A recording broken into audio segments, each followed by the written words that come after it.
Power star Pawan Kalyan fans ఎంతో కాలంగా ఎదురు చూసిన mass festival Ustaad Bhagat Singh theatre లో బ్లాస్ట్ అయ్యింది. పైగా గబ్బర్ సింగ్ తీసిన హరీష్ శంకర్ దర్శకత్వంలో వస్తుండటంతో ఈ మూవీపై హై ఎక్స్పెక్టేషన్స్ కాదు, ఎక్స్ప్లోషన్స్ ఉన్నాయి.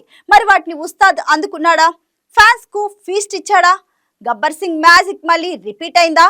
పవన్ కళ్యాణ్ హరీష్ కాంబో హిట్ అందుకుందా? Watch the story.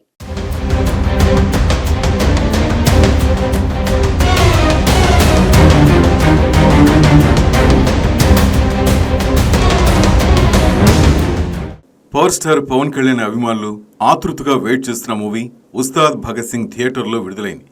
Gabbar Singh తర్వాత హరీష్ శంకర్ పవన్ కళ్యాణ్ కాంబినేషన్లో వచ్చిన ఈ సినిమాపై భారీ అంచనాలు ఉన్నాయి. ఇక ఈ సినిమా కథలోకి వెళ్తే నల్లమలకు సమీపంలో ఓ గూడిమది. అక్కడ పాఠాలు బోధించేందుకు చంద్రశేఖరరావు అనే మాస్టర్ వస్తాడు. అక్కడి జనం కోసం తన జీతాన్ని జీవితాన్ని అంకితం చేస్తాడు. కూలీ పనులకు వెళ్లే పిల్లలు మళ్లీ చదువుల కోసం బడిబాట పట్టేలా చేస్తారు.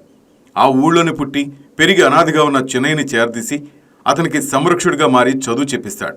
ఆ కుర్రాడి భావాలు అతనిలోని ఆవేశం గ్రహించి భగత్ సింగ్ అని పేరు పెడతాడు. తన తండ్రిని ఉస్తాద్ అని పిలిచేవారిని తన పూర్తి పేరును ఉస్తాద్ భగత్ సింగ్ అని చెప్పుకుంటాడు ఆ కుర్రాడు.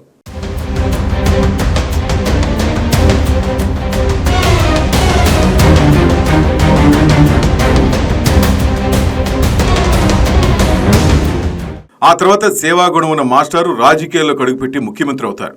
చిన్నప్పుడు ఉస్తాద్ భగత్ సింగ్ పెద్దయ్యాక ఏసీపీ అవుతాడు.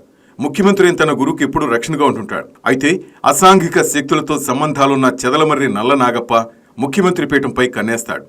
చంద్రశేఖరరావుని అంతం చేయాలని పథకం రచిస్తాడు. మరి నల్ల నాగప్పని ఏసీపీ ఉస్తాద్ భగత్ సింగ్ ఎలా ఎదుర్కొన్నాడు? ఉస్తాద్ని దెబ్బకొట్టేందుకు నాగప్ప ఏం చేశాడు? ఉస్తాద్ జీవితంలోకి వచ్చిన లీలా శ్లోక ఎవరు అన్నది ఈ చిత్రకథ.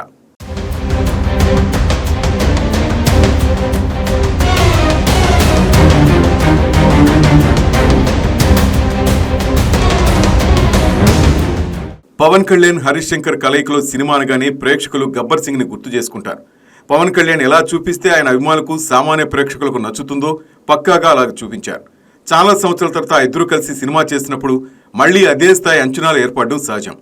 ఆ విషయాన్ని దృష్టిలో ఉంచుకునే దర్శకుడు హరీష్ శంకర్ కథపై కంటే కూడా పవన్ కళ్యాణ్ మార్క్ అంశాలపైనే ప్రధానంగా దృష్టి పెట్టి ఈ సినిమాను తెరకెక్కించారు. లుక్ మొదలుకొని పవన్ మ్యానరిజమ్స్, సంభాషణలు, పొలిటికల్ ఇమేజ్ ఇలా ఇంచుమించు గబ్బర్ సింగ్ లాగే దమ్ము చూపించే పోలీస్ పాత్ర, ఎలివేషన్ సీన్స్ పక్కాగా మేళవించి సినిమాని తెరకెక్కించారు.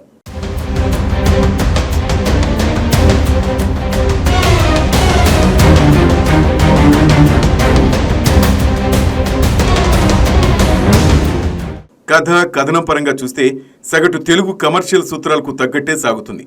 ఏమాత్రం కొత్తదనం కనిపించదు. సాధారణ ప్రేక్షకులు ఆ విషయంలో కాస్త అసంతృప్తి చెందుతారేమో కానీ అభిమానులకు మాత్రం ఇందులోని పవన్ కళ్యాణ్ మరింతగా నచ్చేస్తాడు. ఇటీవల వచ్చిన ఓజీ కూడా అభిమానులు మెప్పించే అంశాలతోనే రూపొందిన ఆ నేపథ్యం అందులో కనిపించిన పవన్ కళ్యాణ్ వేరు. ఈ సినిమాలో చాలా రోజులుగా అభిమానులు చూడని వింటేజ్ పవన్ కళ్యాణ్ చూపించారు Harish Shankar.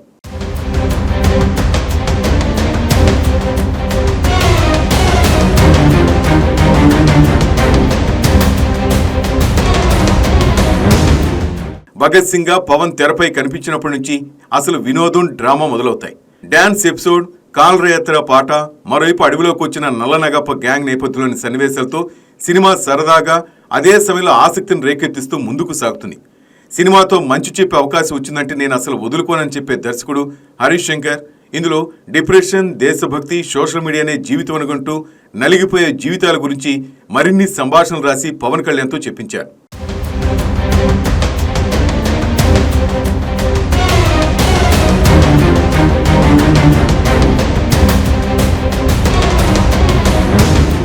Flash back episode మొదలవడంతో కథలోని అసలు సిసలు మాస్ కోణం బయటకు వస్తుంది.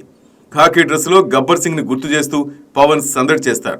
రథయాత్ర ఎపిసోడ్ విలన్ కి వార్నింగ్ ఇచ్చే సన్నివేశాలు కథలో వేడిని పెంచుతాయి. ద్వితీయార్థం సినిమాకి మరింత బలం.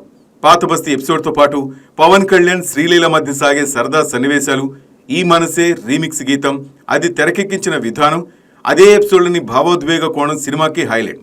పతాక సన్నివేశాలు మెప్పిస్తాయి.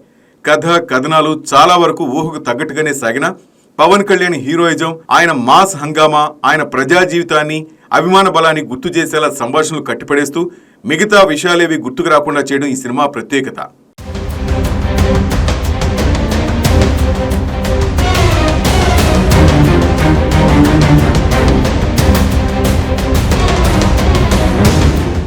ఈ కథ పాత్రలో కొత్త లేకపోయినా పవన్ కళ్యాణ్ శైలి వినోదం మాస్ అంశాలు ఇందులో పుష్కలంగా ఉండడంతో ఆయన మరింత హుషారుగా నటించారు.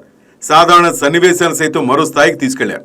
రాశి కన్నా సందడి ప్రథమార్థంలోనే శ్రీలీలకి ప్రాధాన్యం ఉన్న పాత్ర తగ్గింది. ఆమె మనసే పాటలో కనిపించిన విధానం ఆకట్టుకుంటుంది. సెకండ్ హాఫ్లో ఆమె పాత్ర నేపథ్యంలో వచ్చే కీలక మలుపు భావోద్వేగాలను పంచుతుంది.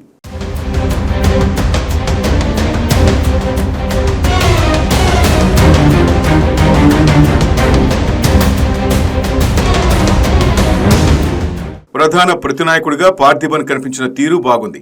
నల్లనాగప్ప పాత్రపై ఆయన బలమైన ప్రభావమే చూపించారు. కెఎస్ రవికుమార్, రావు రమేష్ కీలకమైన పాత్రలో కనిపిస్తారు. ఇక గౌతమి, సత్యం రాజేష్, ప్రభాస్, శ్రీను, ప్రవీణ్ తదితరులు అలవాటైన పాత్రలో కనిపిస్తారు. దేవిశ్రీ ప్రసాద్ పాటలు బాగున్నాయి. తమన్ నేపథ్య సంగీతం సినిమాపై బలమైన ప్రభావం చూపించింది. ఎడిటింగ్తో పాటు ఇతర విభాగాలు మంచి పనితీరునే కనపరిచాయి.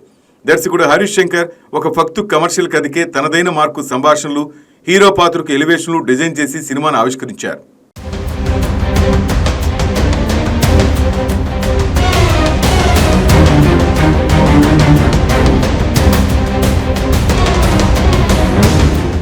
మొత్తానికి ఉస్తాద్ భగత్ సింగ్ కథా కథనం కంటే power star Pawan Kalyan one man show అనే చెప్పాలి. కొత్తదనం కోసం వెళ్తే ఇందులో ఏమీ కనిపించకపోవచ్చు, కానీ మాస్ ఫీస్ట్ కోసం వెళ్తే ఇది నిజంగా ఫుల్ మీల్సే. చివరిగా ఒక మాట చెప్పాలంటే స్టోరీ సోసోగా ఉన్న పవర్ స్టార్ ఉంటే చాలు, థియేటర్లు దద్దరిల్లిపోవాల్సిందే, బాక్స్ ఆఫీస్ బద్దలైపోవాల్సిందే. ఈ వీడియో మీకు నచ్చినట్లయితే లైక్ చేయండి, షేర్ చేయండి, మా ఛానల్ కి సబ్స్క్రైబ్ చేయండి.